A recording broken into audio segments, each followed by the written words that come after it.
wrote some thoughts down and then forgot that I needed to give them. So just let me pull these up real quick. Okay.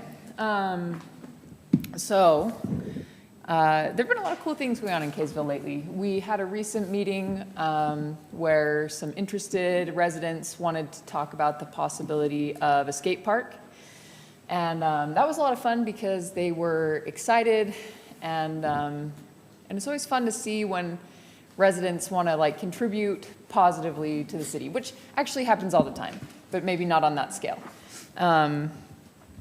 So that was a cool thing. I also wanted to bring up that we've got an art exhibit out there that should be out through about March for a Kaysville resident. I don't know if she's still a resident. Connie McCorrick Borup, and I went out there and got to see some of the art, and I just love it. And I guess, and I brought this up during when we came and were sworn in with the oath of office.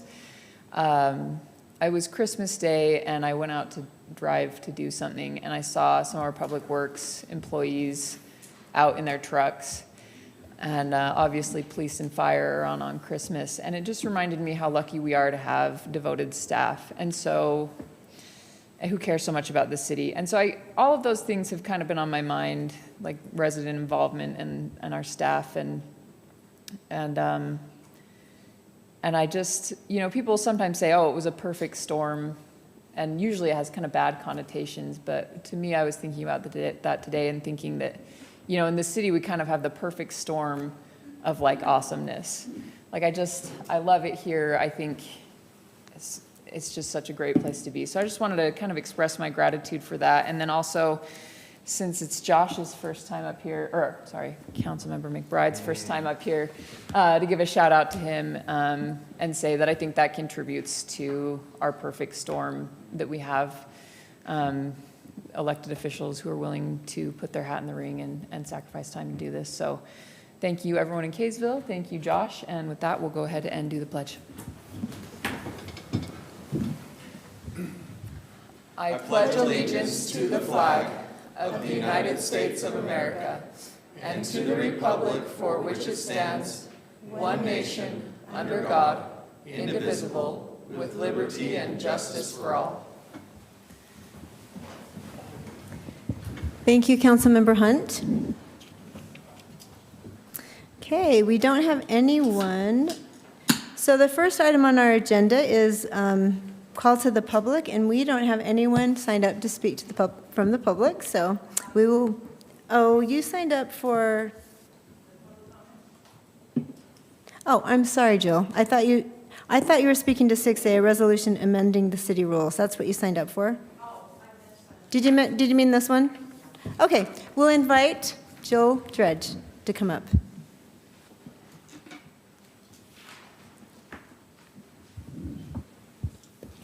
Okay, Jill Dredge.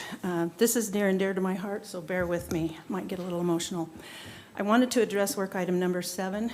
GRAMA in Utah grants the public the right to access government records, defining what's public, private, and protected, and establishing procedures for requesting and appealing records for state and local agencies, primarily found in Utah Code Title 63G, Chapter 2. Quote, it outlines specific requests, formats, deadlines, and the classification of records with mechanisms for appealing denials, ensuring transparency while protecting sensitive information. What is a GRAMA? A Utah law ensuring public access to government records, governs records held by state and local governmental entities. GRAMAs are in place to protect the public by creating a way for transparency with all officials that are representing the people, elected or not. They are to help create and maintain an ethical governing body. With what is proposed, it appears we are giving away our city's rights and sovereignty. Below is from the proposal. Quote, whereas the City Council finds that it is best in the interest of the city to eliminate unnecessary or redundant local provisions and to expressly provide that the city will comply with applicable state laws governing government records. Keeping the current rules for local GRAMA requests does comply with the state law, but adopting state law governing government standards will result in much less and more limited access. People began using GRAMAs in 2020 to learn about Utah elections. A nationwide committee was formed with 2 legislators from each state to look into the elections. One of our legislators requested voting rolls, which legally must be turned over to him if requested. They were not turned over and have been requested over and over again with no success. Each legislative year since then, bills are presented to try and restrict grandma. I would refer you to Mike McCall's bill, SB 277 from last year. Here are some bullet points from that. Number 1, requires the governor to appoint the director of the office in consultation with the executive director of the department and with the advice and consent of Senate. Number 2, grants rules-making authority to the director of the office. Number 3, provides for transition from the committee to the director of the office. Please keep in mind that the bill's sponsor is the governor's brother-in-law. I'm also wondering why Section 4314 is being removed with no replacement provision for penalties for blocking, ignoring, or refusing a citizen's valid grandma request. I would beg the council not to adopt this tonight. I'm sure none of you want to restrict the true connection that should exist between city representatives and the citizens of the city. Here's one more bullet point, 433.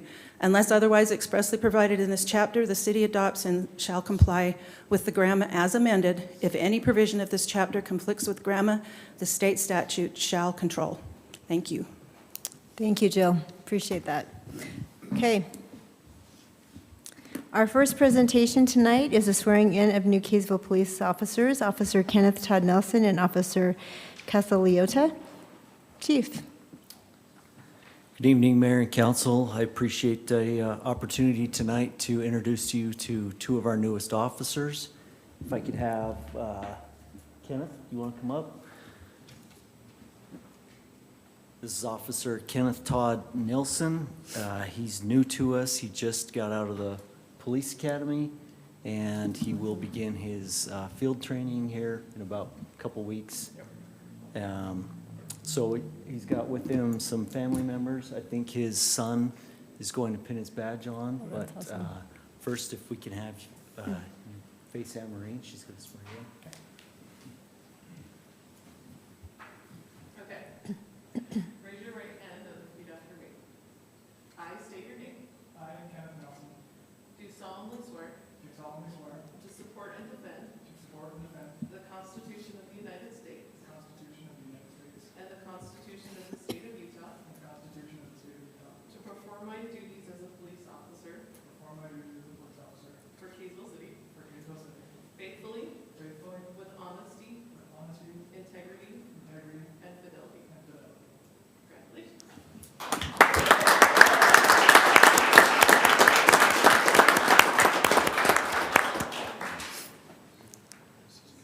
So cute. He's got a stool.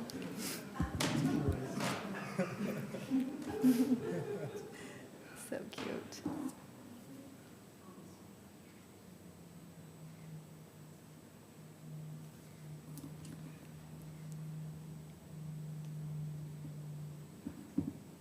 So cool.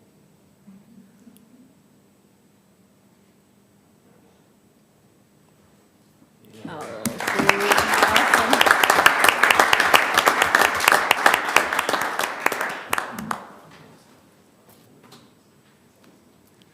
Awesome. We're really excited to have him. He's young and inexperienced, but in the short time we have had him, he's really tried to ingrain himself in the community. He's already done our Shop with a Cop and some of our public events, which is great to see from a brand-new officer, because it usually takes a few years to kind of get them going in that direction. So I'm very encouraged. Did a great job in the police academy. I think he's going to be a fantastic addition to the force. And next up, we have Officer Kaysville Leota. Officer Leota comes to us with some experience, which is nice, and I think it fits in well for us because we've hired a lot of officers with no experience lately. So it's refreshing to have an officer with some experience. He's got a stellar reputation in Davis County. We hired him from the Davis County Sheriff's Oh, Office. nice. and, I like that. Yeah, That's great. fantastic reputation, and he's going to be a great addition to us as well. So if I Fantastic. can have you face. Okay. I state your name. I, Kenneth Nelson, Do solemnly swear do solemnly swear to support and defend to support the Constitution of the United States the Constitution of the United States and the perform my duties as a police officer perform my duties as a police officer for Kaysville City for Kaysville City faithfully, faithfully, with honesty, with honesty, integrity, integrity, and fidelity. and fidelity. Congratulations.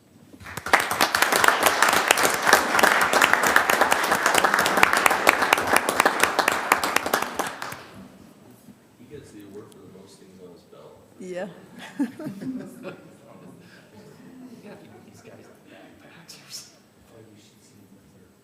They're yours. Congratulations.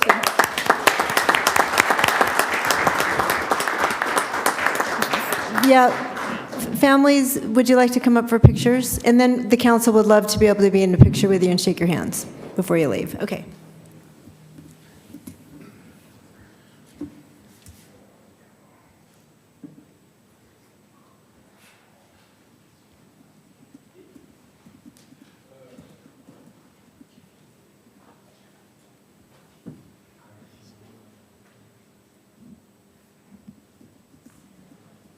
You want to hold her? Oh, okay.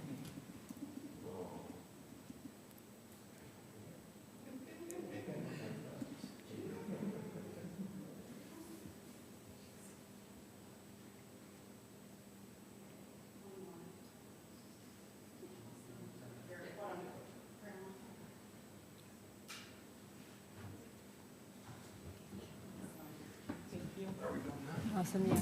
Well, yes.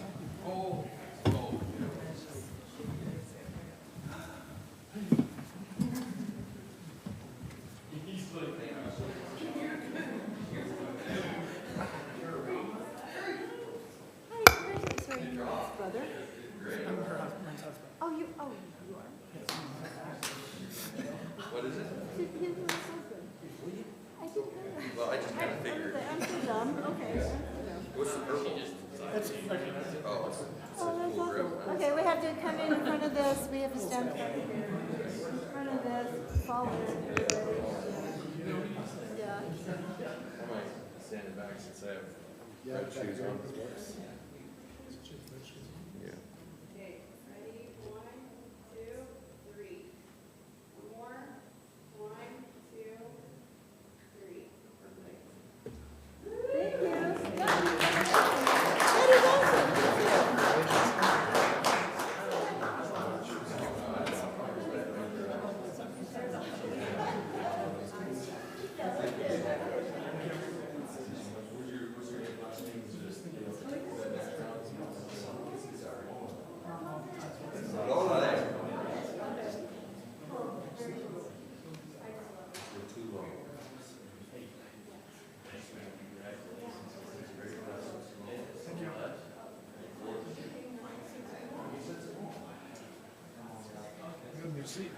I guess I'm gonna go first. What did you get your seat? I do like it. Was that? Oh, you were here. Here we go. Okay, here we go. Police officer, that's bigger than. I know. We have such great people in our community, so super excited to have 2 new officers. Thank you for that. Okay, the next presentation is an award to Jackie, and we are so grateful for all the work you do. And Cole's going to present. Jackie Hubbard. She has a hard job. Cole will probably tell She you. does, and so it's my privilege to present the Employee of the Quarter from our department, Parks and Recreation, to Jackie Hubbard. She's our cemetery sexton, and I just can't say enough good things about what Jackie's brought to our department. She's been with us as a cemetery sexton since September of '24, so just a little over a year and a half, but she's done just a great job. She does, like the mayor said, has a hard job dealing with people kind of on their worst time of their life when they've lost someone. But she has the perfect temperament, compassion, everything, and just does her job above and beyond. And I could go on and on about but I'm just very grateful that she's made the decision to work for us when we offered her the job, and she's far exceeded any expectations I had when she started. And it's been like a baptism by fire when she started. But she's taken every task and has really just made it her own. So just like to present her with a card, and then she gets a $100 card for being an employee of the All quarter. right. And Awesome. Jackie, you can say something if you would like.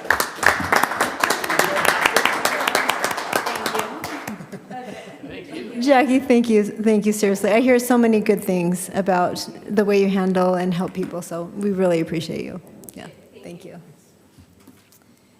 All right. Okay, conflicts council before we get going? No? Nothing to declare. Okay, super.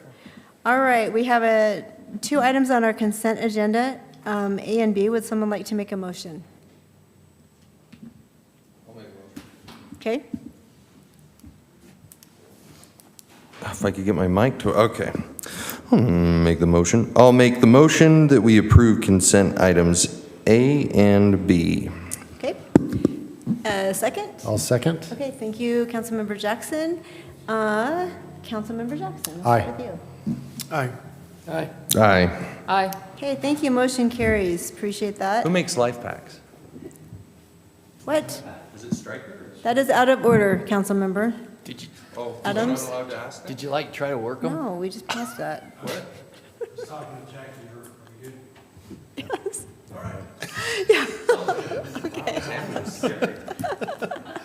We have to start out this meeting strong, okay? Yeah. There's a whole rule in here because of you. There's a, right, exactly. Okay. Action, okay, technically, if we wanted to discuss it, we would need to remove it from the consent agenda and have a motion for that, and then we could discuss the item, and then we can vote on it separately. Sorry about that, Councilmember Adams. So noted. Okay, all right, moving on. Action item 6A, a resolution amending the Kaysville City Rules of Procedure and Order. Nick. Thank you, Mayor, members of the council. We discussed this as a work item at the meeting in December, the last meeting in December. And so we brought this back for you.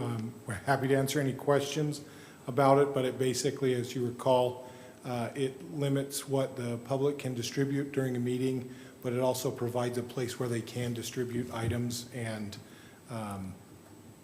it limits the signs that can be brought in essence. Happy to answer any questions.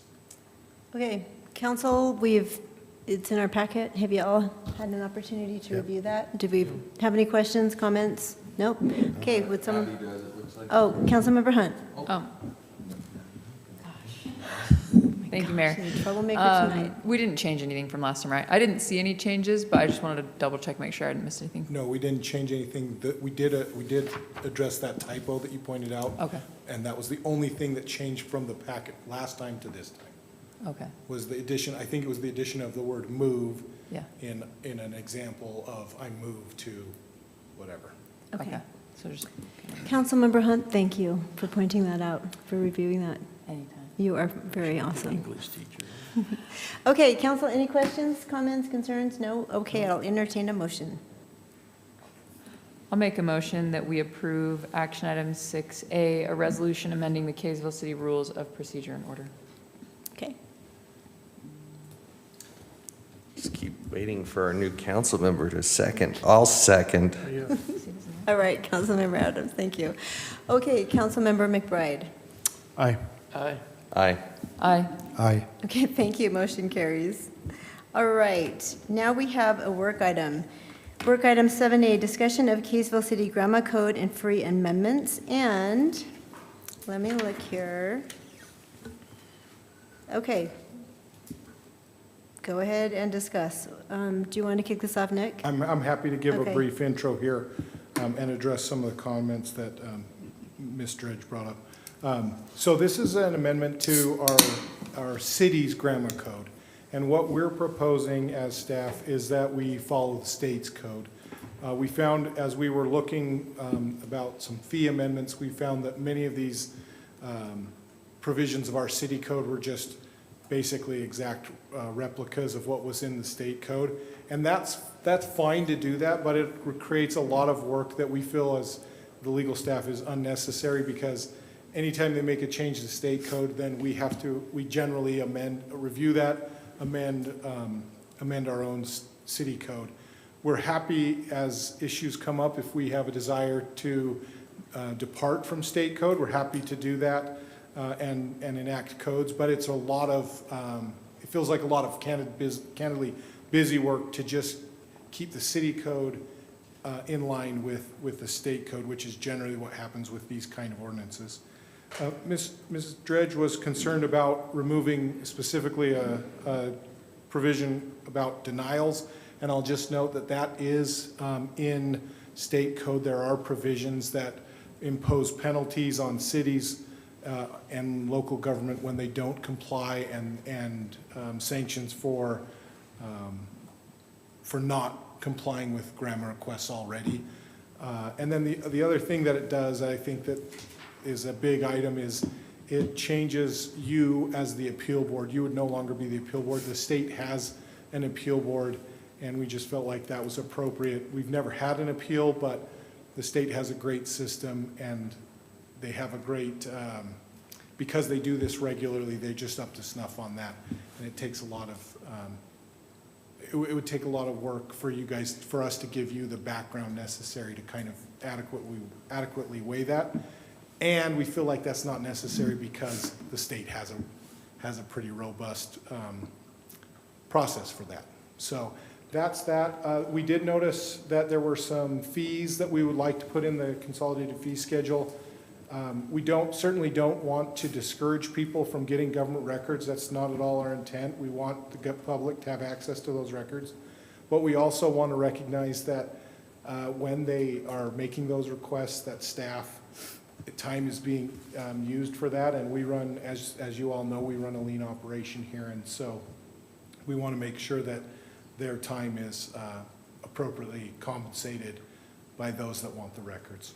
So And happy I to answer any questions. did note that, isn't it true that you noted in here that if somebody was to be paid, it was to be paid to the lowest person pay that was available to do that work? Yes, that's exactly right. So for example, if they made a request for legal records that were public records, and Chelsea was out of the office, we would bill at Chelsea's rate and not at my rate or Right. Katie's rate, but the lowest rate that could Okay, respond to those, yeah. And then I just wanted to address one other thing that maybe, I know that one of the concerns was that if there was a conflict between the city and the state of Utah, but our ordinances have always had in Title I, in our Chapter 1, it's always said conflict of laws. Whenever anything in these ordinances or amendments thereto shall be or become in conflict with any provision or provisions of the laws of the state of Utah or the United States, such provisions shall be deemed to be repealed and to be of no effect for such period as such, and so the conflict therewith shall remain in effect and such laws govern. So, I mean, I think our ordinance has always pretty much said in anything and everything, if there is a state or federal law Yeah. that conflicts, we pretty much have to follow it, and it's all kind of said that, hasn't it? Yeah. I mean, this You're- isn't something new. You're exactly right. Okay, yeah, all right. All right, any other questions, comments, council members? Mayor? I mean, yes, go ahead. Oh. Councilmember Hunt. I just have a couple questions. So you answered a lot of my questions. I kind of have a question about, I have several questions, so just hang with me. So I think a lot of times when people imagine grammar requests, they're thinking, and not that this doesn't happen, but they're thinking that it's like residents who are wanting information about what's going on in the government. But like, what percentage of grammar requests do you feel are that, as opposed to like insurance companies trying to get like body cam footage for insurance claims? You know, candidly, we do get some citizen requests, but on almost every accident, we get a request from insurance companies for reports and body cam, dash cam. So anytime you see an accident, I wouldn't say 100% of the time, but a very high percentage of what we're processing are those kind of requests. We also get a number of requests from out-of-state companies that do junk removal or landscape maintenance, and they want to know, tell us everybody that's had a code complaint in the last 2 years, and their addresses. And there are provisions, and we try to redact as much of that citizen information out of it as we can. But those are a high volume of the requests we get. I would guess that we get, I would guess it's probably 80-20 corporate requests, 20% citizen requests. Okay, that helps. And then, You kind of talked about the benefit of having the state as the appeal board. So in general, does the state code for this, for grammar requests, is it like a floor or like a ceiling? Like, does it allow us to be more lenient, or if that makes any sense? Yeah, we could certainly deem certain records to be public that the state has deemed them to be private. I don't think that is prudent, because a lot of those things are like fire department medical records, things that there are obvious, like social security numbers. I mean, we're not going to release social security numbers for a variety of reasons, but those are the kind of things that are private and protected. The state code presumes that everything is a public record unless it fits into one of these very specific protected or private records, and a lot of those are mental health, physical health, and like very private sensitive documents, driver's license numbers, social security numbers. You know, sometimes when police officers go into homes and they're talking to victims of crime, we can redact that kind of information, so. Okay, and then just one more question, and you kind of already addressed it, but with the change in price, obviously, that's a concern, just from a transparency standpoint, and I understand, obviously, the logistics of needing to cover our costs. Do you feel like it's a substantial difference? I mean, do you feel like we would be prohibiting people who would like to request something? Is there like a waiver if they can't afford it? I don't believe there's a waiver. I could look into that. I don't believe there is one. What we're finding, one of the reasons that we've imposed or would like to impose this is that we get a lot of requests that are like, I'd like all the traffic accidents on Main Street for the last 10 years.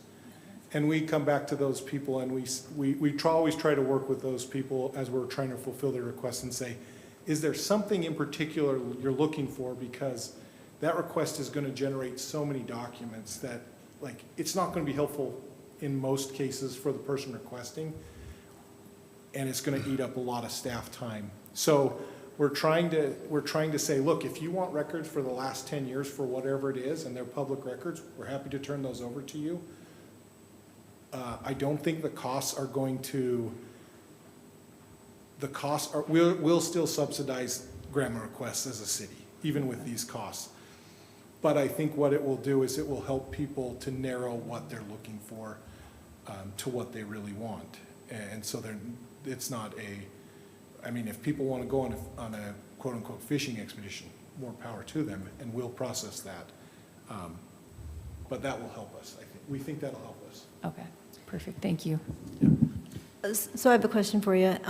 So basically what you're telling us is this follows state code, Correct. and all the redactions are what we had prior to in our ordinance, right? Yes.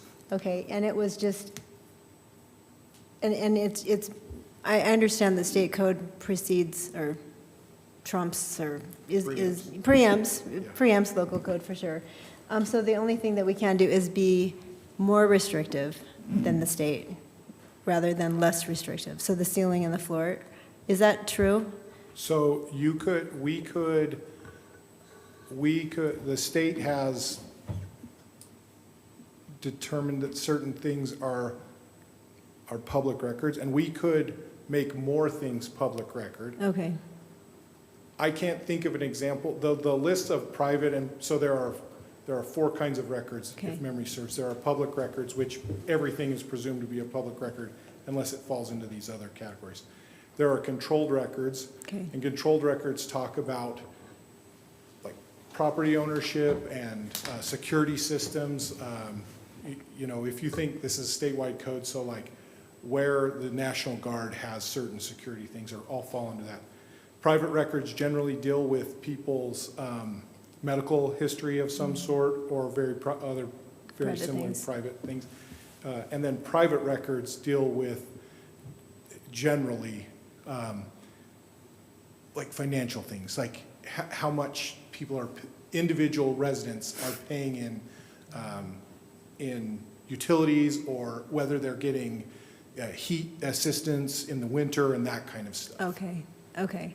And so the why for this will you just sum it up? Yeah, sure. Okay. I think it's fairly easy. So the why for the code amendments is to simplify the process because we found that most everything in our city code was duplicative of what it was exactly in state code. And then the fee amendments were to address some of those corporate requests generally. Okay. All right, sounds good. And Jill, to your point, I think this would be something that maybe could be worked out at the state level. Because I agree that we do want to make sure we have access to information and the public has access. It can be abused, and I'm sure that's probably, they've got anecdotal examples, I'm sure, of why they changed this, so. Okay, any comments, questions, council? I just have one more Yes, question for Nick. Councilmember So if Blackham. you know that something that they requested is part of a litigation or lawsuit, does the city have the right to say, you're going to need to subpoena that? That's not really something, because I had that question come up once and I didn't know what to do. Yeah, so certain things like certain private, protected, and controlled items, for example, sometimes people have subpoenaed victim information because sometimes the victim's own attorney will subpoena victim information. And we won't release that according to grandma, but we would release that pursuant to a subpoena because a subpoena is a court order. Okay. And a subpoena would, there are other reasons you might need a subpoena that are more personal and I guess more personal to what you're looking for that would trump what grandma is saying. Okay. Nick, are there any suggestions that you think could be made to help facilitate proper grammar requests from residents to make them No, we have great residents here and. a little easier to obtain, I guess? Yeah, by and large, we try to work really collaboratively with them. Like, we have gotten requests in a number of departments that have said, hey, we want all the playground inspection reports. And Yeah. we'll call up and say, hey, is there something in particular? And they'll say, yeah, the Founder's Park is concerning to me, and there's this, the playground equipment. Can you send me that? Okay. Yeah, sure. Okay. And we try and get that done. But no, there's nothing generally. We try to work these case by case, and we find that most people, 99% of people are very easy to work with. And Okay. we can get them the records they need. Okay, after having conversations Yeah. and it kind of narrowing Yeah, it down a little they bit. submit a grammar Yeah. request, and we And it look might at be it, too and we broad. call them and say, hey, this is what you're requesting. Is there, Okay. we can expedite, we can get you these records much faster. We have 10 days, but we can get them to you hopefully faster if you can Yeah. narrow it or tell us exactly what you're looking for. Sometimes they want to, and sometimes they don't, and that's fine. We'll honor the request either way, but. Okay, good. Okay, good. That's good. Yes, Councilmember Adams. I'm willing to make a motion if that's okay after my comment. Yes, sir. Yeah, my comment would be just that you were talking to the chief the other day about these grandma requests and everything, they have to have their body cams on at all times. And so now, when a grandma request is requested for body cam footage, I think there are 2 or 1 person in the police office has to watch all of those videos to make sure that there isn't a minor in there and that they aren't talking about a minor, that they aren't talking about sensitive information. And like the vastness of that, as he was explaining to me, having to watch all of that and, be on your toes, and artificial intelligence isn't to the point yet where it will catch everything. And so the fee part of it to me is extremely reasonable, because especially if we have people fishing, insurance companies or anybody doing that, I think there needs to be, let me put it this way, I don't want to raise taxes to pay wages for somebody to have to watch all of these videos, right? So if someone's going to inquire and require our folks to have to work overtime or for us to have to hire more employees, then I want it to be paid for by the people who are requesting it, as long as it's within reason. So I'll make a motion that we move work item A Discussion on Kaysville City Grammar Code and fee amendments to an action item. Okay. Can I make an amendment? Oh, Sure. sorry, Mayor. Is it friendly? Yes. Okay, sure. Yes, Councilmember Hunt. Okay. I think I would just like, when you bring it back, to look at the potential for some sort of waiver in, and I'm not even sure what scenarios that would apply in. And maybe it won't work, but I think it would be good to at least explore, if that's okay. Yeah, happy to explore that, and I'll come back with some, if it's not in state code, which I don't think it is, I'll draft some language that we can have in our own city code to waive some of these fees. Okay, we have a I motion. accept the friendly amendment. Okay, and the friendly amendment has been accepted. Okay, do we have a second on that? I'll second. Okay, Am I don't allowed to think do you can that? second Never your mind, I own- won't second. yes. I'll second. Okay, thank you. Councilmember Jackson. I will just add really fast before we go to a vote that I appreciate the fact that a waiver could be helpful to some people. But the person that pulls these grandma requests, at least over at the police station, is also the person that works the front desk. And so it's really difficult because that one person is taking calls or, taking incoming traffic, incoming inquiries, answering the phones, and also watching this footage and making these copies and stuff. And so it's just really expensive, and we tried to be so careful with our money. And I know that some people maybe can't afford to make, print copies, but I think it will help people to really drill down the type of information they're actually after. So that's just my comment. Anyway, we have a motion, we have a second. We'll go to a vote. Councilmember Blackham. Aye. Aye. Aye. Aye. Okay, motion carries. Thank you. We'll move that to the agenda as an action item. Council members, do we have anything to report? Nothing? No. Okay, well, today, Abby mentioned we had the open house for our artists, which is great. This space is turning into great, beautiful museum space, which is really nice. I did have one thing that I was going to report. Let me find it.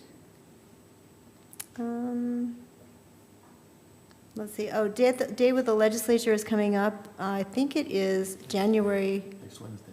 Yes, 21st. And that's when our city council members get to go up to the Capitol and meet our legislators, so that's very exciting. So appreciate the work that Councilmember Adams does with the city council, because they really look forward to that as a cool experience for them. The youth city, is it the? Yeah, what did I say? I thought you just said the city council. Oh, youth city council. Maybe I wasn't listening. Maybe I said it wrong. It's the youth city council, our students. They get to go up to the Capitol, and it's really neat for them. So thank you for that. Anyone else? Nope. Okay, Jason. Thanks, Mayor. Just 2 calendar items. Next week, we have Kaysville University kicking off on Wednesday night at 6 p.m. And that's our beginning of the 7-week course. So if anyone's interested, excited to go through that with you. And you don't have to come to all of them, of course. If there's certain nights you want to come that are appealing or interesting. Next week will just be on a city overview from me, and then we'll get into a little bit of IT, and Nick will provide a little legal background on how the city operates. And that'll be just in the conference room there, back conference room. And then Friday is our budget kickoff, so believe it or not, we're already back into budget. Yep. So 9 a.m. Next Friday of next week. So, and that'll just be kickoff, high-level stuff, looking at last year, kind of how we're doing year to date, and kind of strategizing for the coming year. So Okay. that's all. Okay, all right, thank you. Would someone like to make a motion to adjourn? So moved. Okay, all in favor? Aye. Okay, that was great, guys. 35-minute council meeting. Let's see. Good. I have Lieutenant Governor. She's gonna meet us in the blue room at 11:30.